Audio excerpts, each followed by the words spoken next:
Another year, another iPad Pro, right? Well, you might want to hold that thought. I wasn't thrilled with Apple for ditching the 9.7-inch design for its high-end iPads, but this iPad Pro 10.5 wound up being a bigger step forward than I expected. Let's dig in. First off, yes, this really is the new 10.5-inch model. It's just a hair taller and wider than the Pro it replaces, and the only way to really tell the difference between the two is to look at the bezels around the screens. The Pro 10.5 barely has any, at least by iPad standards. Other than that, all the usual iPad Pro niceties are here. There are 4 speakers for crisp, loud audio playback, an improved Touch ID sensor in the home button, and a smart connector port on the left edge for adding peripherals like the bigger, better smart keyboard. If you've used an iPad ever, basically, you'll feel right at home. Thankfully, Apple has upped the ante on memory too. The base Pro model comes with 64 gigabytes of storage, and the one I'm testing here has a whopping 512 gigabytes. That's as much as the laptop I just bought. The idea still seems weird, but Apple is serious about the iPad Pro being a full replacement machine for some people, and this is a very clear sign of that. We really need to dedicate some time to the screen though. Forgive me for the lousy pun, but this display is where the new iPad really shines. I'm not just saying that because it's brighter than any other iPad screen either. There are a couple other things to consider.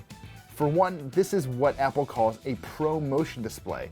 That means the screen refreshes 120 times a second when things are moving instead of the usual 60. As a result, scrolling and animations are noticeably, almost startlingly smooth. Once you notice, you'll never be able to unsee it. Pro Motion just makes everything feel so fluid. This also helps out when you're using the Apple Pencil too. The faster refresh makes for lower latency when you're sketching or taking notes. The wide color gamut is also here, and it makes for some incredibly bright, poppy visuals. As much as I like the previous generation Pro, its screen just looks a little drab by comparison. Throw in an anti-reflective coating and automatic color temperature tuning when you change rooms, and I feel comfortable calling this the best iPad screen ever. The superlatives don't end there either. With the new A10X Fusion chipset inside and 4 GB of RAM to play with, the Pro 10.5 is the fastest iPad out there. I've been using it for about a week and it's handled everything I've thrown at it with ease, from split-screen multitasking to visually elaborate games. Naturally, it also trounced every other iOS device we tested in our suite of benchmarks. Not once did this Pro break a sweat, although iOS devices are notorious for slowing down over time.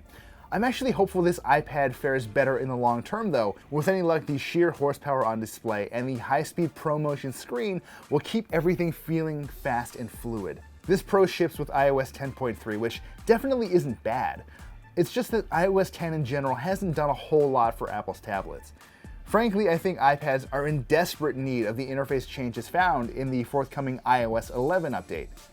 Tim Cook has said in the past that the iPad is the clearest expression of Apple's vision of the future of personal computing.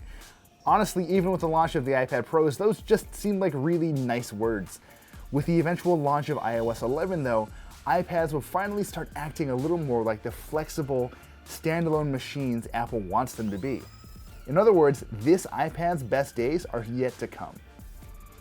The rest of the iPad Pro formula will seem pretty familiar. There's a 12 megapixel camera around the back, which Apple basically just pulled out of an iPhone 7. You'll still look a little ridiculous taking photos with a tablet, but at least the photos will be worth it. And a good sensor will only help Apple's augmented reality ambitions come together.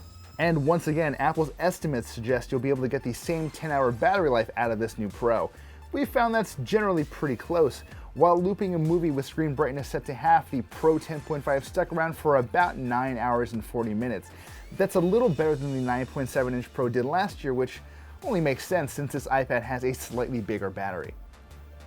By now, you've probably guessed what's going on here. The iPad Pro 10.5 is one of the best tablets money can buy, but it still won't replace your laptop. Not yet, anyway. What Apple did was build an incredibly robust device that already works really well, and once iOS 11 rolls around, it'll get even better.